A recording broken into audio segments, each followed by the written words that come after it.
Hi everyone, I'm Roger Herring. I am the Investor's Accountant. Welcome to another edition of Ask Roger.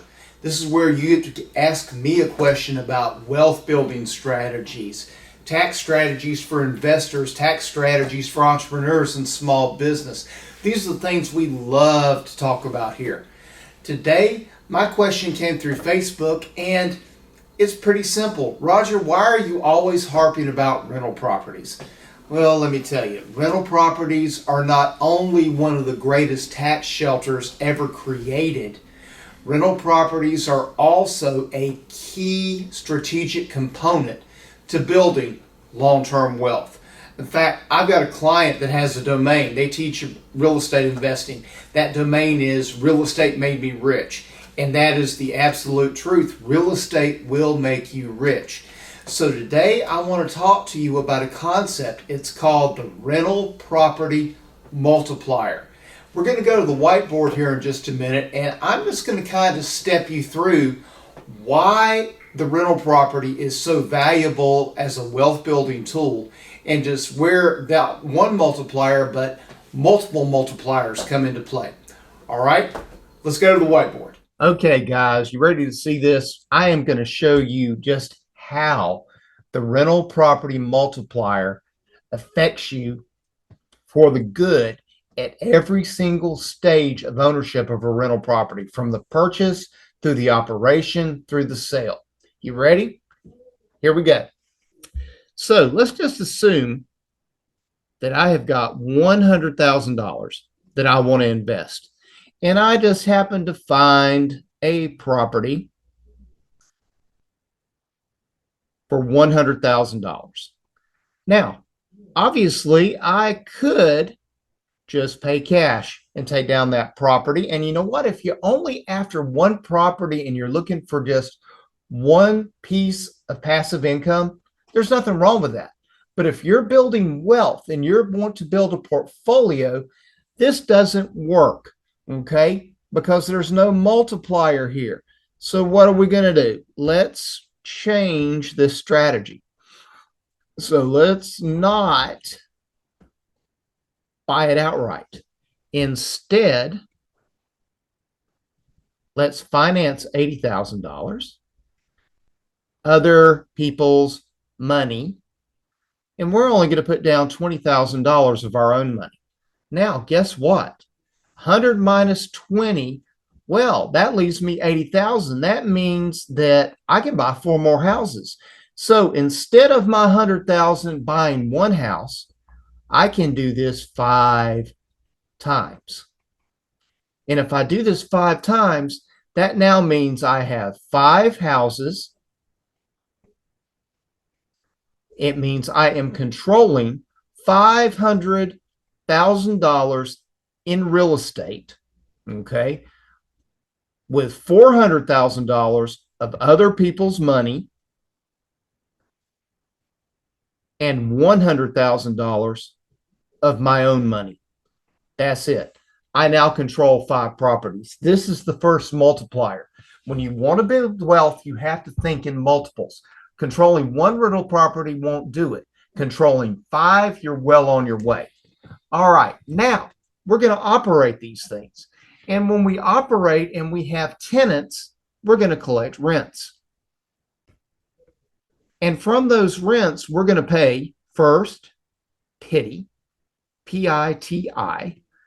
And what that stands for is principal, interest, taxes, and insurance.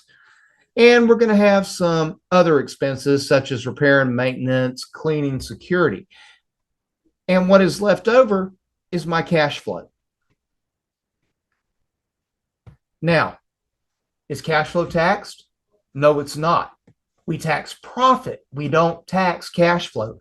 Cash flow can go into your bank account and be reinvested back into more property. Okay. Now, what is taxed? Profit. How can you figure the profit from the cash flow? It's real quick. What you're going to do is cash flow minus, okay, minus depreciation add back the principal payment from the pity. Now remember, you're using another kind of leverage here because your tenant is paying down your mortgage. So you're using other people's money to reduce your debt. Now, this is your profit or your loss. Okay. And here's the beautiful thing. We want this. If you were limited on deductibility, we want your profit to be zero. If you are not limited on deductibility, we want your profit to be negative. So it's zero or negative because we don't want to be paying taxes. Okay. So what we're going to do is use depreciation to create what is called a phantom loss. That means it's a loss on paper. And if I can deduct phantom loss, then I want as big of a negative as I can get so I can get a refund on my ordinary income. And what can I do? Go buy more property. Or if I can't deduct it against my ordinary income, I want to take this down to goose egg, to zero. Okay? Because I have put the cash flow in my pocket.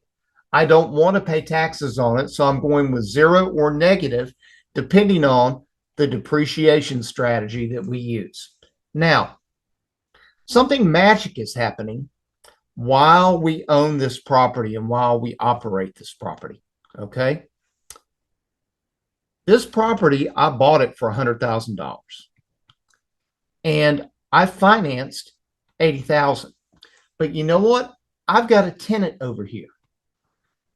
And that tenant's paying me rent. And over time, what is the tenant doing? The tenant is paying down my mortgage.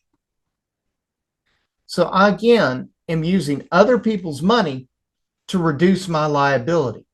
At the same time that this is happening over here, appreciation is happening over here. And so now I may have a property value of $200,000. And my mortgage may have been paid down to $40,000. Here comes the next multiplier. We've got $200,000 in value in a $40,000 mortgage. So 200 minus 40 is 160K of what we call equity. Now, we could just let the equity sit there, or we can leverage it. Because what we can do is a core. That stands for cash out refi. And when I do the cash out refi, I can simply take the money and reinvest it and buy more property. And if I'm structured correctly and I do this correctly, there's no taxes on doing it. That's right. So now I've put another 160,000 in my pocket or into my investment war chest. Now let's get to the end of life. Let's say I am now ready to sell. So instead of doing a cash out refi, I decide to sell the property. So I've got 200,000. I owe 40K now. So that's $160,000 capital gain, right? Wrong. This is cash flow. And once again, we don't tax cash flow.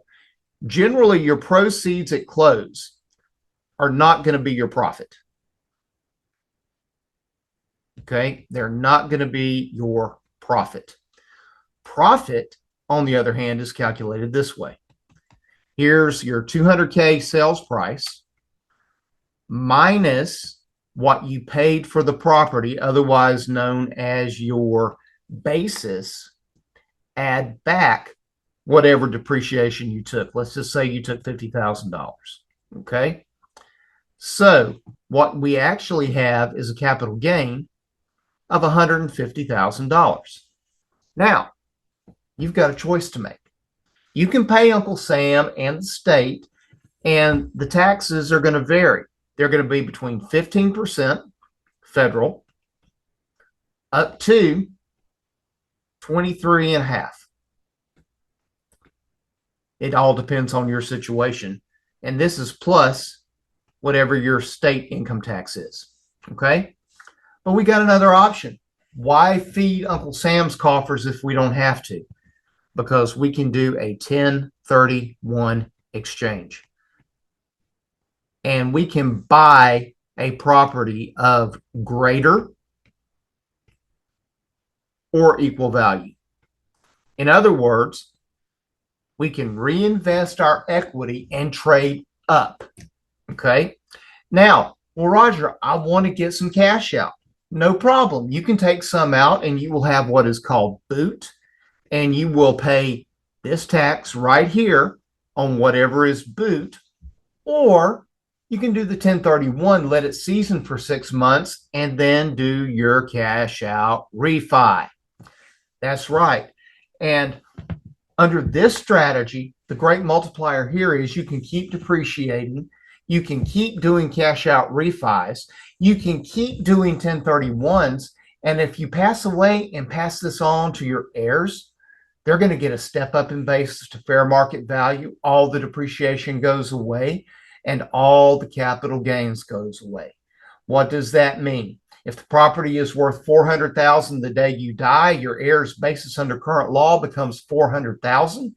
They don't have to sell the property, but they can, and they would have no capital gain because all of your past gains are wiped away. All of your past depreciation is wiped away.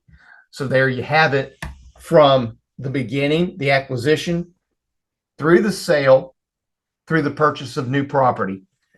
We've got a rental property multiplier, and it builds wealth. Well, guys, I hope you have enjoyed today's session and can now understand why I push rental property so hard. It is absolutely a key strategic element of getting from no net worth to mega net worth and everywhere in between. I look forward till the next time. Until then, Roger out.